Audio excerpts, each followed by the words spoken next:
Good morning, Ms. Wurth. On behalf of students and faculty of John Ehret, I would like to congratulate you on being chosen as Teacher of the Year. We appreciate your hard work and everything you do for our school.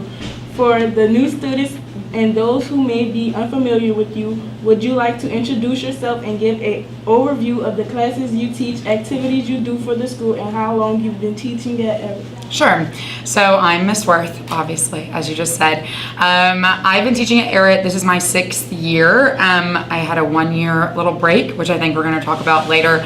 And so, yeah, at Ehret, I've taught Spanish 1. I've taught civics, I've taught American history, and I've taught the senior IB history class. So I've kind of taught a little bit of everything.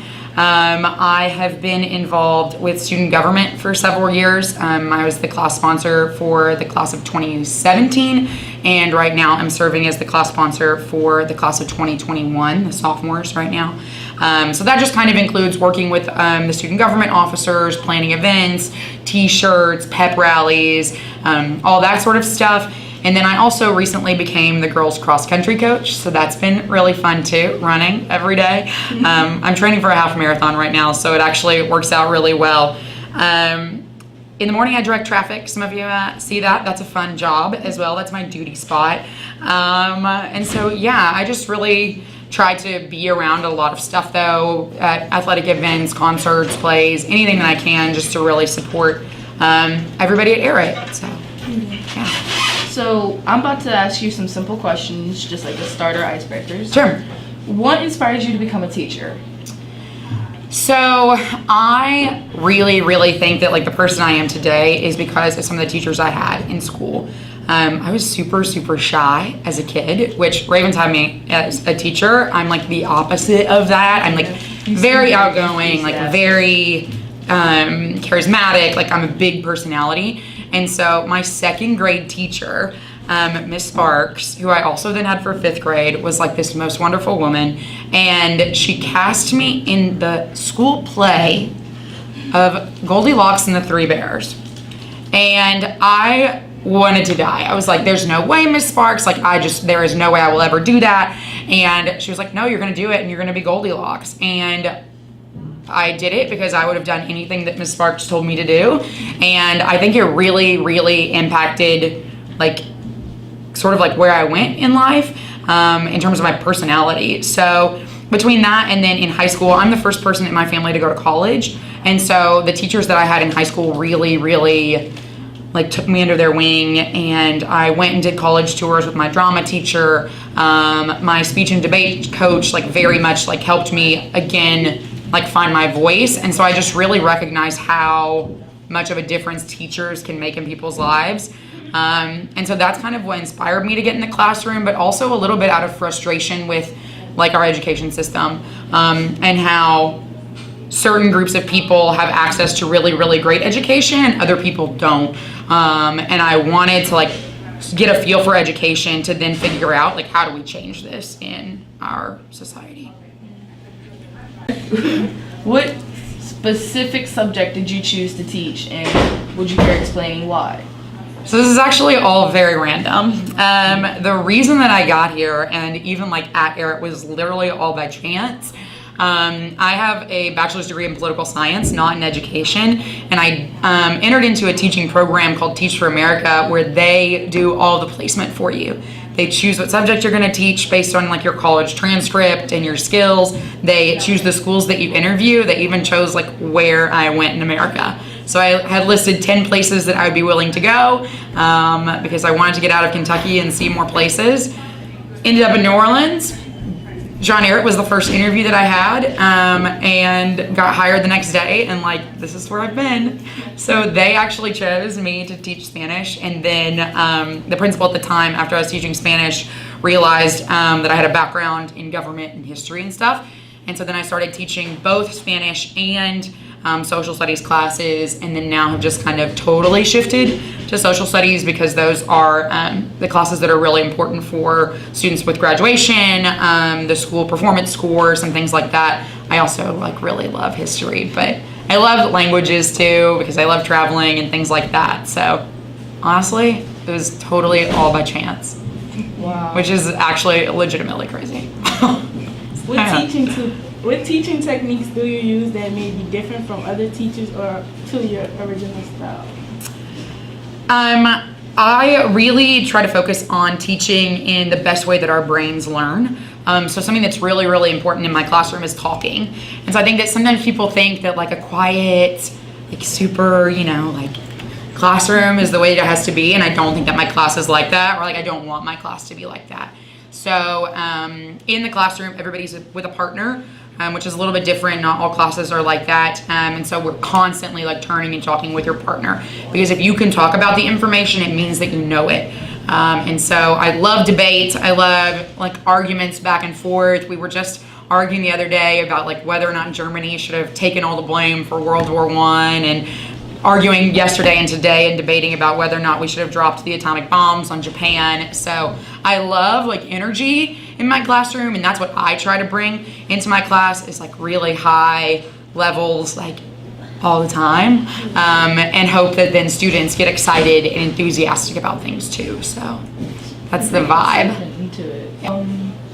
Was becoming a teacher of the year your goal, and why do you think you're picked for teacher of the year? That one's tough. I didn't expect it, because I think that we have a lot of really, really great people at John Ehret High School, and of the people who were nominated, there are really, really, so many really great teachers here. So I guess it's one of those things that you, hope for like throughout your teaching career, but it was really unexpected, and I feel like really, really, really honored and excited about it. I really try to work really, really hard for myself and for kids and just for the school, and so it really feels really great to be able to have it.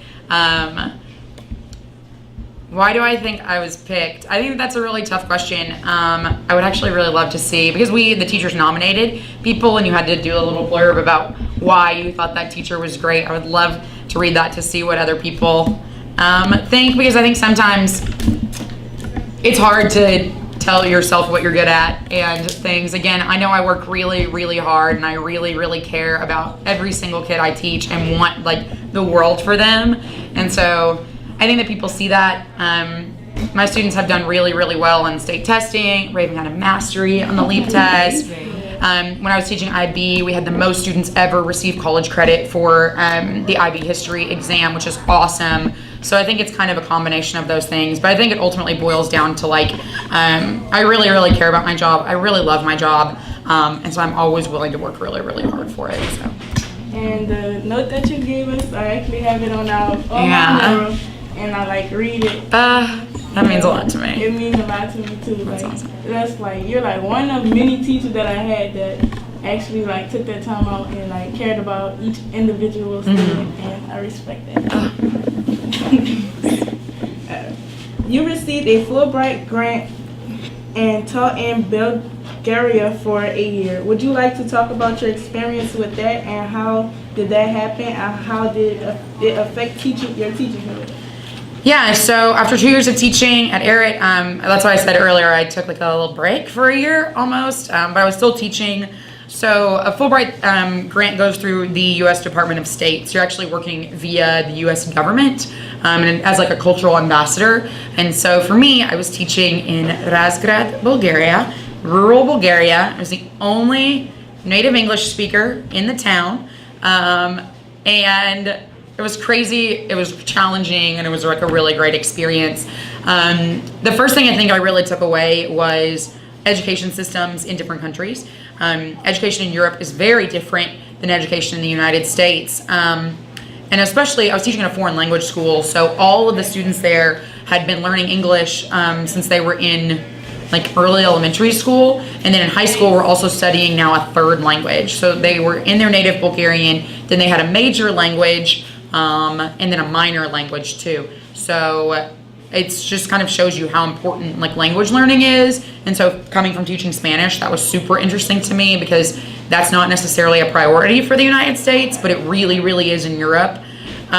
Their days were also much different than ours. So basically, the school wasn't big enough to hold all the kids at once, so they had shifts. So 8th, 9th, and 10th graders went to school in the morning, and then 11th and 12th graders came in the afternoon. because like 11th, 12th graders could work in the morning and then go to school. So there would be times that I didn't go to school if I was only teaching one class that day until like 5 o'clock at night, which was really, really interesting. And so then in January, when they switched classes, basically the 11th and 12th graders went to morning, and then the 9th and 10th graders went to the afternoon, evening, which was just really, again, it was really interesting. But it was also fun to see what kids in other countries view about education in the U.S. So I remember my students asking, like, do football players and cheerleaders really wear their uniforms to school? Because that's what they see in movies and like on TV shows. And they're like, do they really ride like a big yellow bus? I'm like, yeah, they do. Because everybody in my town walked. And it's like the school bus thing is actually a really American idea. Wow. So it was really awesome. I think I learned a lot about like my independence, kind of, and like that sort of journey of self-discovery. But also I got to visit a ton of countries, which really added to being able to teach. So now when I'm teaching a lot of this stuff about like history in Europe, I've seen the places and can like show students pictures and stuff like that. So Personal experience. yeah, so I think it helped like me personally, but also my students in Bulgaria, and then coming back my students at Ehret. Usually teachers will ask students this question, but now it's time for the students to ask the teacher. If you could have a conversation with one historical figure, who would it be and why?